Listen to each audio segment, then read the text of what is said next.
Hello everybody, that's me Osama Abu Hajar and welcome to the machine learning tutorial. So in the previous videos I was talking about getting the data, cleaning and process the data, then visualize the data, and after we have the data cleaned and ready and displayed to the user with nice graph, we have to talk about the main core right now of the algorithms and how to train our model. So how to train model of decision tree. So since we have the data cleaned and converted to binary, as we see over here, so it's converted to binary, clean, we don't have any extra columns, we could simply start the decision tree classifier. So what is the decision tree classifier? I have mentioned that over here. So if you see in this page, we have as we import, if you see that on the other page, which is easier, so we import sklearn as a tree. So from this model, we import the tree. So in the tree, we have pre-built function called decision tree classifier. So this actually is kind of creating classes. So like creating classes to put this data inside the classes. So to put the play yes or no into the class depending on the other classes we have read. So we could know if it's overcast, rain, sunny. So from this actual data we have collect, we could say yes, now it's play, now it's no. So then the data has classes. So since we have the classes, so we could create an assembly by getting the code. So we create a new variable called classifier, and we say the tree, the model that we import, and dot decision tree classifier. So I have mentioned in here, I have mentioned the link, so you could follow the link for like more reading about the parameters of this classifier, so to understand them.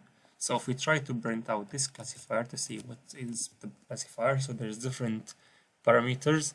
So there's a lot of them. I'm gonna cover all of them because they are longs and that will take a long time. So but you could read about the criteria and you could read about the splitter and these different things.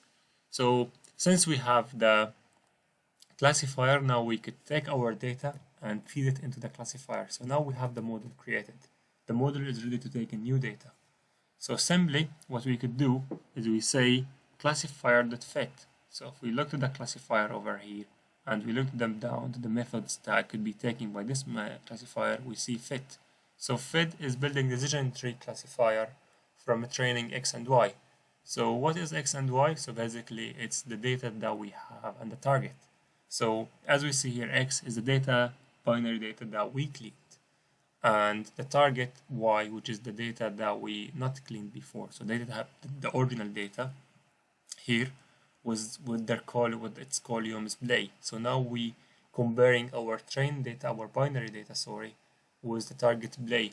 So we know if it's sunny, overcast with this weather, this wind, we play. If it's not, we don't. So now we comparing our binary data to the actual column play or not. Then we could teach the machine that at this actual binary data we giving to you, which is the numbers, it's play.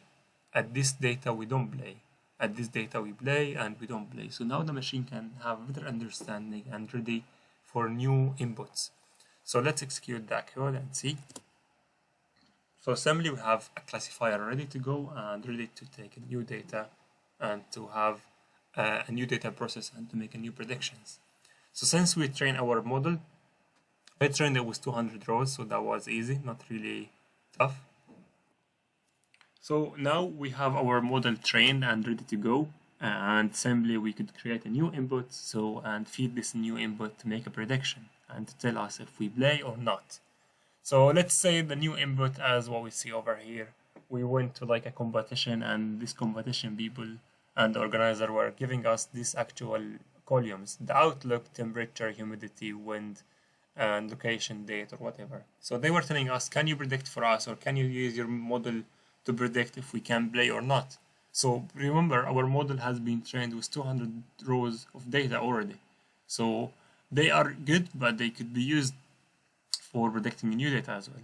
So we say yes, no worries, give us the new data set. So we have created new data set over here. I have created myself. If you look over here, I have it with like 3 rows just for demonstrating.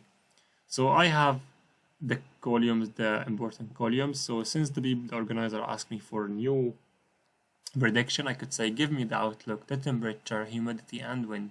So they give it to me, which is good. I don't need the actual columns I have used in the previous one, which is play, because play is the one I have to predict right now. I have extra data, so I have some extra data over here.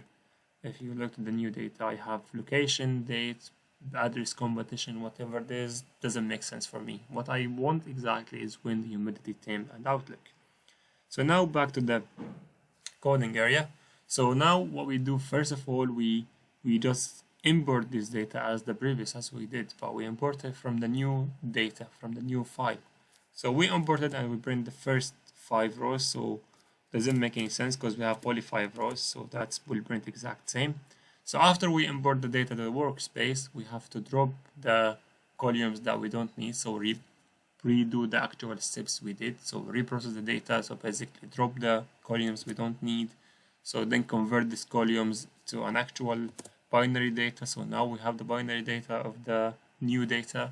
Now we make the prediction. So as we see here, we have the classified and trained model, which is this one we trained. So now we have to make sure if it works or not. So in the classifier, we have another method here called prediction. So this prediction predicts the class of integration values of x. So now this prediction can tell us if we give it an x. So x is, sorry, it's over here. X is the new binary data. So this one. So we could see if the new binary data we play or not. So then we print out the prediction. So if we execute that one, we say the output will be from this prediction is an array. This array will be no, no, yes. Remember we have 3 input. So 0, 1, 2. So for the first input, it tells us no, because that's index number 0. So I create this table here to show you. So for input index 0, the prediction was no. That means doesn't play or don't play. Why? Because we have the temperature 55, humidity 65, and we have true wind. Then we have sunny. So that means we don't have to play. But when we have to play is the third one, which is the second, which is the index number 2.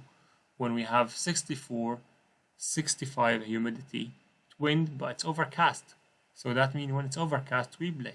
So now if we have, let's say, a huge input, let's say if we have like 1 full month of schedule, we could know how to predict this schedule and change it around depending on the prediction. So that was exactly the idea of the decision tree. So remember, you have to get bigger data as you can. After you get the big data, you have to clean the data, process the data, then you have to train the model, then you have to make the prediction. So that was my tutorial. That was a quick overview of decision tree. There is more to learn about, there is more to read about. I would always refer to the YouTube playlist I have created for this actual tutorial. I'll be adding more videos later on. And you could refer to the other materials such as the classes, the class slides. So you could refer to the class slides from the slides we got from Chris Doyle, and you could read all the slides and refer to them. At the same time, you could read the different resources I have mentioned down here. Thank you very much and see you in new tutorials.